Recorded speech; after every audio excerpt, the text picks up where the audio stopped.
Did you know that there's a way that seems right to us, but the end result is not good? That's what we're going to talk about on The Voice of Faith.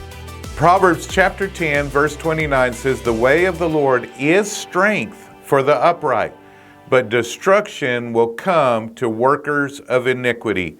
This week I'm talking about strength and being strong in the Lord and making sure that we have the strength to accomplish everything that God wants us to accomplish. I feel like the Lord put it in my heart that this year that we're going to have great grace. Great grace is God's power, God's ability, God's influence to carry out God's will. I also feel like He said that we're to take some ground this year. And so if we're going to do that, we're going to need the strength of God. And it says here, the way of the Lord is strength for the upright, but destruction will come to the workers of iniquity.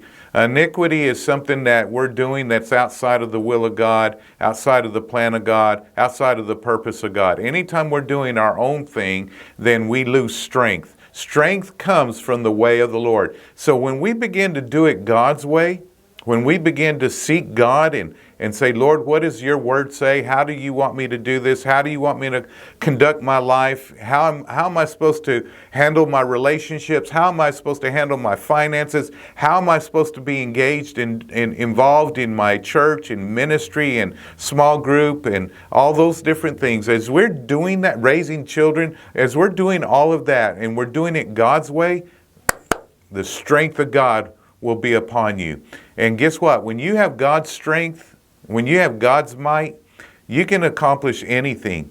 I think of Samson. Samson, he had a supernatural strength upon his life, and he could accomplish great things. He lost that strength. And I believe we can lose our strength too when we get outside of the will of God, when we get outside of doing what God wants us to do. So I want to encourage you, choose God's way, not your way, not anybody else's way, not the way that seems right to you, but the way that seems right to God. That's the way that we want to choose. And as we do, we're going to be strengthened. Man, what a great word. Great word this week. Continue on with me, and I believe we're going to learn some things this week. And don't forget, if you work the word will work.